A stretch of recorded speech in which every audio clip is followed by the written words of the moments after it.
Hey guys, welcome back to the channel. This is Cade, and today we have a brand new episode of our favorite movies series. And for today, I'm joined by a brand new guest for the channel, and that guest is my friend Dillon Tavitian. Don't forget to check out Dillon's channel. I'll leave a link in the description. And yeah, let's get started. Hey Dillon, welcome. Thanks so much for being here. Hey, Kate, thanks. Really, thank you for having me on the show. And, it's a pleasure. Oh, it's great to talk with you again too. So to kick off your five favorite movies of all time, coming in at number five, we have Jaws from 1975. So to start off, has this always been one of your favorite films of all time? And if so, do you maybe remember your first experience watching it and what that was like? All right, cue the iconic theme song. But yes, this has always been one of my favorite movies. I make a habit every summer to watch it because it's the summer blockbuster. And where we live, New England, it's local, right in Massachusetts. I think the first time I watched it was I borrowed it on VHS tapes, if you guys know what those are. Remember those from my local library? And I was like 8 or something. And I loved it. The atmosphere, the killer shark. Everyone loves the shark. And again, I watch it every summer because it's one of those summer blockbusters and it's iconic and it's timeless. Steven Spielberg, you can't go wrong. Yeah, I agree. And this movie actually turns 50 years old this year. And for a movie that's almost 50 years old, there are things that a lot of people, myself included, think still hold up incredibly well. And for you, what is it about this movie that you think holds up so well? Is it the story, the characters, the practical effects? I think it's everything about it. I know that's kind of a cop out, but I mentioned it's the definition of a killer shark movie. You bring up, a killer animal movie, you immediately think of Jaws. And from Jaws has spawned a ton of knockoffs like Orca, Piranha, Grizzly. That's an interesting movie. Look at the Sci-Fi Channel every summer. You have 10-headed shark attack, Mega Shark versus Crocosaurus or whatever. It's right for parody. It's right for the theme music, as I mentioned. SpongeBob, there's one episode where they go hunting for clams and they use the same music. The beginning, girl goes swimming, gets eaten. You see it in, again, every killer monster movie. How Steven Spielberg even parodied it in the movie 1942 with the same actress. So if anyone, makes a killer monster movie, and again, it's going to be compared to Jaws. Think of, the movie The Meg that just came out a few years ago, and The Meg 2. It spawned an interest in marine biology. And, with a current environment, you hear about the shark attacks in like Cape Cod or anything, Cape Cod, Massachusetts. Jaws takes place right in Massachusetts. So you're going to get those comparisons. It's also based on a real life story of shark attacks in Illinois in the early 1900s. So it's the pop culture impact that it's had on me that, to me at least, has make it stand the test of time. And I think it's its relevance, and it still holds up very well today. And, it's not like a cheesy shark movie. It's not like a shark that breathes fire. It's just a killer animal out to get people. I think it's the normalcy that makes it scary. Like, oh, it could happen.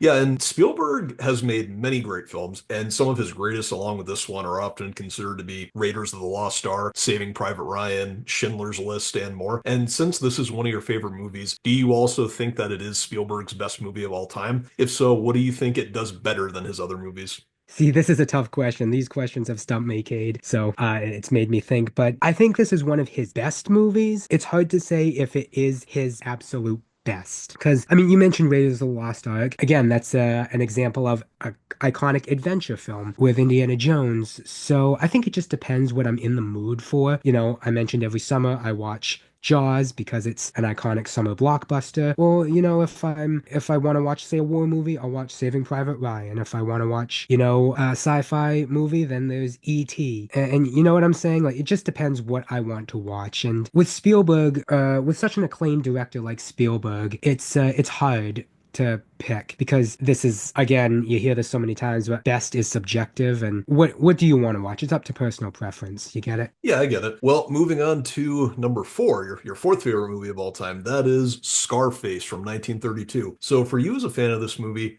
has the gangster genre ever been one of your favorite genres of all time? If so, what is it about the plot of this movie that you think is so effective when compared to other crime films? Well, I mean, this crime film is one of the original crime films, and you see it in parodies and other movies and Halloween costumes and pop culture. It's mobsters with the fedoras and the Tommy guns. You can't shake off that image, and they're in the pinstripe suits and they have the slang and all that. Yes, the gangster genre has always been one of my favorite genres. I should blame Home Alone because the movie Angels with Filthy Souls, Snakes and Johnny. That kind of got me into it, and my mom also introduced me to that because this is one of her favorite genres. And what I love about this movie is it reflects the themes of like the American dream and trying to be the best, and sometimes too much is a good thing because you have this mob boss who becomes king, and then it just all comes crashing down. And just with these old 30s movies, especially this movie, they're very fast paced. They're not too long.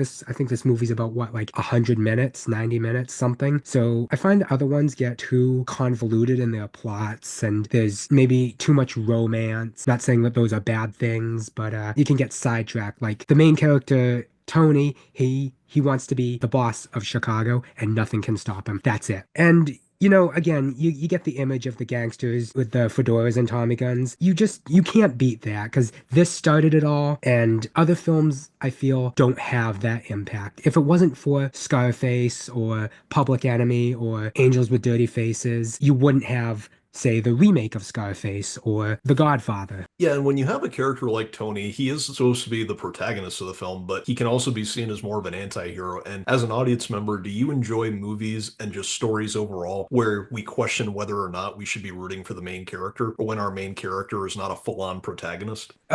Yes, again, it depends on the movie, but I do enjoy movies where characters are morally gray because, like what we're doing now, it invokes conversation and further study. I mentioned the American dream. In his idea, his American dream is kill people, be the best. Other people is go to school, get a job, raise a family, which fits what character? And the best characters, I think, are the ones that leave the biggest impact. Like, no one's talking about, the everyman. They want like the iconic character, like Vito or Michael Corleone. And he has his motivation, and it's a deconstruction of that American dream that I mentioned. Too much can be a bad thing, and he gets brought down. And I think as long as a character has a clear motive and is identifiable, maybe not necessarily likable, it makes it easier because if you have a character that's just a jerk, no one's going to identify with him. But people can identify with Tony despite what he's doing because at some point or another, they agree on their paths in life. It's the message of crime doesn't pay. There's one scene, multiple scenes where Tony sees a sign that says the world is yours on it. And, that's his motivation. Make Chicago his world. So, as long as the protagonists are developed clearly and identifiable, I don't think it's a problem. Yeah, and when you compare this film to its remake from 1983 starring Al Pacino, are you also a fan of that version, or do you think that maybe it doesn't really capture the essence that this movie had?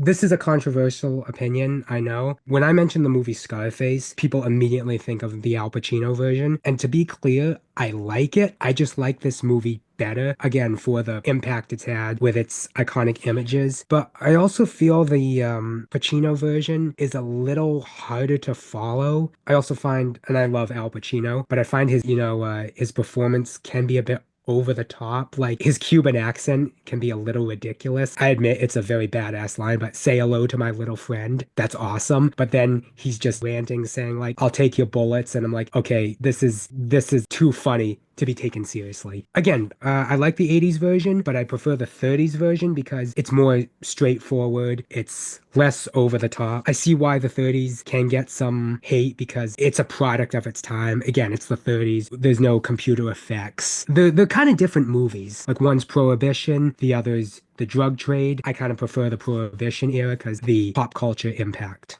Before we move on, I want to shout out to my teacher, Mr. Phillips, in high school, who introduced this movie to us when we were studying the Mafia. I walked into class and he said, guys, we are watching Scarface, the 30s version, not Pacino's version. And everyone in class loved it. And then we did a whole study on that. So thank you, Mr. Phillips. All right, well, moving on to the next movie, coming in at number three, we have Metropolis from 2001. So, are you a big fan of animation films in general? If so, what is it about this movie that makes it stand out for you so much? Well, again, another shout out to my mom who introduced this movie to me. She got it at the library one day and said, "Hey, Dylan, you like Pokemon, Yu-Gi-Oh, all that? I think you'll like this movie." And it's a sci-fi movie with a robot. So, thank you, Mom. But yeah, I love animation. Again, I mentioned as a kid, I grew up on Disney, Nickelodeon, Cartoon Network, PBS, too many to name, and anime, Pokemon, Yu-Gi-Oh, Dragon Ball Z, One Piece. This was my first foray into mature animation because, I mentioned all those other shows. They're aimed at kids. They're not dumbed down, but they're either educational or they're censored or something. But this was a film that showed me that animation isn't just for kids and can be films on their own. You know what I'm saying? It deals with class struggle, romance, humanity, what it's like to be a human. Can a robot that feel emotions, looks human, act human, is it considered alive? And that's why this movie has stood out to me because I guess you could say it helped me grow up in a way. And I love the deeper themes behind it. The movie Jurassic Park, it's all about controlling nature. This film kind of explores that. Like, as humans, are we really in control? Are we robots too? That's why this film has stood out to me. And of course, my mom. Thank you. Well, and one thing I always hope for in movies is when they include characters that we can get invested in and enjoy following throughout the story. And for you, what is it about the characters that you enjoy most in this movie?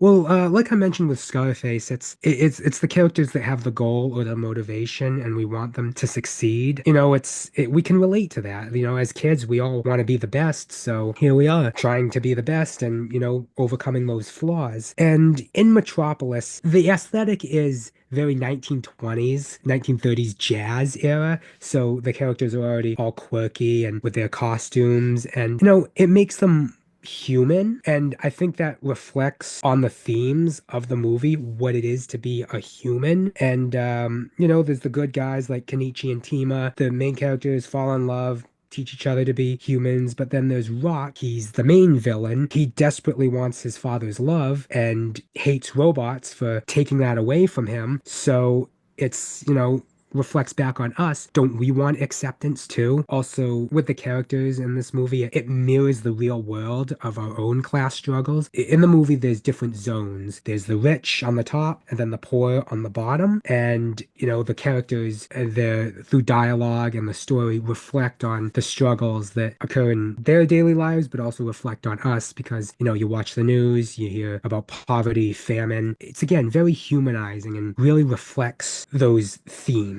There's a tagline that says, "Welcome to Metropolis. Robots have evolved, but humanity has a long way to go." And again, reflects on the themes of class struggle and what it is to be a human. Because, Cade, we're not perfect. Yeah, for sure. And I'm curious, so since this is a movie from your childhood, is it also a movie that you've come to appreciate more, not just as you've gotten older, but also as someone who has studied film production? Absolutely. And I'm going to say this. It has been my favorite anime movie. I've watched Spirited Away and all that. I like this movie better than Spirited Away, though I still like that movie. No hate. But again, I know it feels like I'm talking in a roundabout way, but it's just going back to those themes of like they get more relevant as time goes on. When I watched this as a kid, I didn't understand like, racism and class struggle and discrimination. Now as, we get older and, we've taken classes like cinema and diversity and women in film and all that. It makes you really think. And also, with AI, robots. I mentioned robots have evolved. Humanity has a long way to go. It keeps getting more relevant as time goes on. Here we are talking on Zoom. Years ago, we didn't even talk on Zoom. And next thing, Zoom will be talking back to us. Cade, one day you might ask Zoom its favorite movies. We rely on technology to solve our problems, and you hear this so many times, you just can't beat the human spirit. And just will say, Terminator, Skynet become real.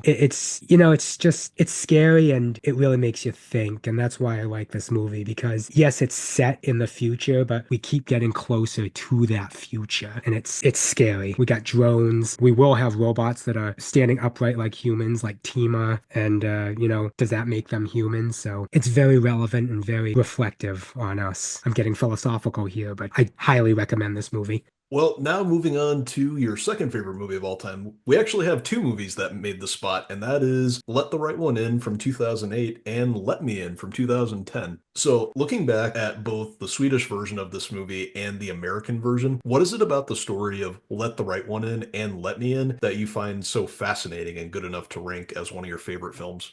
Well, the thing is, I'm gonna count these films. They have differences, but for the simplicity, I'll count them as one film. But I'm a big fan of 80s movies, E.T., not a movie, but Stranger Things, Goonies. This is definitely a more mature take on 80s adolescent movies. I will say I'm a sucker for a good love story, and this is a love story. And I like allegorical films that, again, reflect on us and satire that reflect on us in the real world. And it represents the pains of growing up, and it does so in a horror movie. But that horror is not the vampire, but bullies, neglectful parents, just acceptance that we all strive for, but don't always get. Owen or Oscar, the bullied boys, they long for acceptance. His mother is overly religious, neglectful. He has no friends. He's bullied in school. Teachers, just don't get him. And then he meets Ellie or Abby, and she has the same situation as him. She doesn't have any friends. She's a vampire, so she has to be isolated, and they connect. It's sweet, but it's a horror story, but the horror is growing up. And, as kids,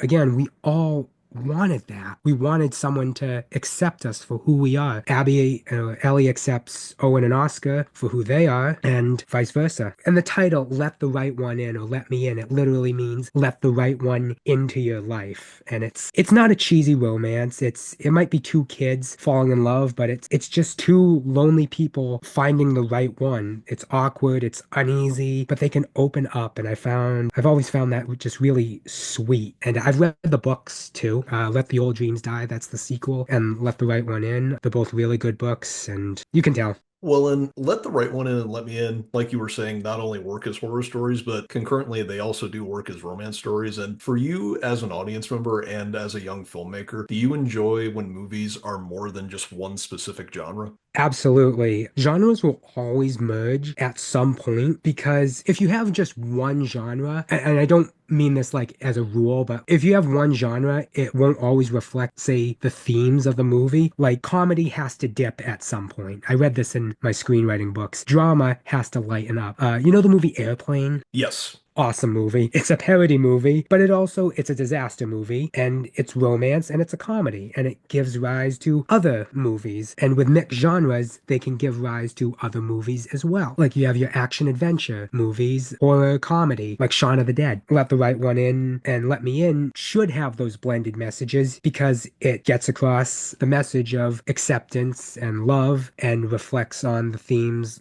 in the real world. You know what I'm saying? And if it was just a horror movie too, it wouldn't be as effective. It'd just be, I think, a generic vampire movie. Well, and speaking of Let Me In specifically, it's directed by Matt Reeves, who also famously directed movies such as The Batman from 2022, Dawn of the Planet of the Apes, War for the Planet of the Apes. And looking at this film and all those other movies included, would you say that Matt Reeves is one of your favorite directors? Honestly, I haven't seen many movies by Matt Reeves, so it's hard for me to declare him as my favorite director. I do enjoy his movies. I have seen Cloverfield and Dawn of the Planet of the Apes. I have not seen The Batman yet. That is on my list. I happen to like this story, and I think he did a very good job of reimagining it for a different audience. The Swedish one is obviously aimed at European audiences. This one is more identifiable with American audiences, but they're basically the same story. He's a good director, but I'm not too familiar with his work. All right, well, now moving on to your favorite movie of all time. Coming in at number one, we have Pulp Fiction from 1994. So, what is it about this movie that makes it your favorite film of all time? Is it the different storylines, Tarantino's writing, the performances, the direction, or maybe something else? I'm gonna cop out again. I like everything about this film because it's everything I love in one. Going back to Scarface, you know how I love the gangster genre. This is a gangster movie, but it's also a comedy. It is maybe not romance movie, but there is some romantic undertones in there with some of the characters. I love the characters, the dialogue, the originality, the dance scene. Cannot forget the dance scene. It's broad, but and we mentioned mixing genres. This just mixes it so well. It created its own genre. It's Tarantino Tarantino, and it is Tarantino at its best. And before you ask, I do think this is his best movie. And I think that's the most important are the characters. We mentioned the anti-heroes, but again, they have that motivation, and especially through the dialogue, you get to see their perspectives on life, and it makes them human and identifiable. You know, the scene when they're talking in the car about the Royale with cheese. I mean, everyone talks about something when they're in a car ride with their friend. Look at us now, we're talking about movies. So that could very well be a conversation in Tarantino's films. It's relatable, it's familiar, it's very silly, but also very self-aware. And it's basically it's multiple stories, and it's just a slice of life. And that's what I like. It's quirky characters living their lives. Well, and this movie is famous for its nonlinear storytelling. Is this a style that you generally enjoy? And if so, what do you think this movie does better than other films when it comes to that sort of method of storytelling? No, the thing is, I've watched this movie in chronological order. Someone made a little edit of it online, and it didn't really work because it's part of the fun to piece it together. Films out of chronological order for me, it just depends on how they do it. Sometimes it could get confusing. This makes it separate tales the way it's written. Like each story has a beginning and end, and it could just be its own short film. And without that, I think for this movie, the pacing would be off and it would be kind of boring because they can piece it together like, oh, he's in this scene. Why is he not in this scene? Oh, so that's what happened to him back in that scene. Oh, so see, it's part of the fun. It's a puzzle. Yeah, and of all the different storylines that we see intertwined in this movie, have you ever had a favorite? Yes, I love the opening and I love the scene in the apartment, but I think my favorite storyline is the Gold Watch because it's almost every character there, but it's funny, especially with Christopher Walken talking about the origins of the Gold Watch, hiding it up his ass during the Vietnam War. It's Dart, the Gimp. I'm still asking myself, what the hell is that? Like, who the hell is that? Oh, by the way, I don't know how Christopher Walken pulled that scene off without laughing because reading it, I've read the script. It's just ridiculous. I'm like, only Tarantino could write this and be taken seriously, but also funny at the same time. I also like how Marcellus and Butch have to work together to escape Zed and Maynard, you know, when they're trapped in the basement. Oh, when Butch gets the samurai sword, it's reflective on Tarantino. He loves all the Japanese movies, but he could have gotten a gun, a chainsaw, a bat, but he chose a sword. Like, how can you not laugh and also like shudder at the scene? It's just been so parodied. It's ingrained in pop culture. You gotta love it. Well, and to close us off, is Quentin Tarantino one of your favorite directors of all time? And if so, what do you appreciate most about his style when it comes to filmmaking? Tarantino is one of my favorite directors. If not my favorite, again, I have a hard time. I think it just all depends on which director's work I want to watch. And he's been, I will say, a big influence on me as a up and coming filmmaker. I like his blending of genres and his range that he's tackled because he's tackled crime. I love crime movies. I love westerns. We talked about Django Unchained, but also The Hateful Eight. But that's also a mystery movie. So he's tackled horror with Death Proof, and I appreciate his passion for film. If you watch like any interview with him, he just loves talking about movies and he loves talking about music and some of the advice he gives for any upcoming filmmaker. You should listen. One of his best pieces of advice is listen to music while you're writing because it helps you determine the soundtrack. I do that all the time. And again, one of his other quotes he said was someone asked him if he went to film school, and he said, no, I went to films. He loves what he does, and you know, you need to love what you do in life. You love what you do, you never work a day. I don't think he's ever worked a day because he loves what he does. And, you know, he's not afraid of tackling other genres. And I think the thing I love about him is he's not afraid to push boundaries. You know, in Pulp Fiction, all his movies, the gangsters, they're saying racial slurs and they're sexist. He doesn't pull punches. If his character is a villain, that character is a villain. You know, in today's day and age, with not to get too political here, but quoting like cancel culture, I don't think those movies could be made now, but he doesn't care. It's just, I'm telling the story and I don't care who gets angry, whether it's the left or the right. And it's the passion that I admire. And because, before we wrap up, art is meant to invoke conversation. You know, here we are talking about Pulp Fiction and Tarantino. So I don't think people should be afraid to, you know, engross themselves in their art. Like, have fun, have a passion for it, and just, you know, don't be afraid of doing what you do because, you know, not everyone's going to appreciate your art, but someone might. And we definitely appreciate his. Yeah, absolutely. All right, well, that's the end of this interview. Dylan, thank you so much for being here. Cade, thank you for having me on the show. It's been a pleasure. Absolutely. All right, guys, thanks again for listening. Don't forget to like and subscribe, and we will see you later.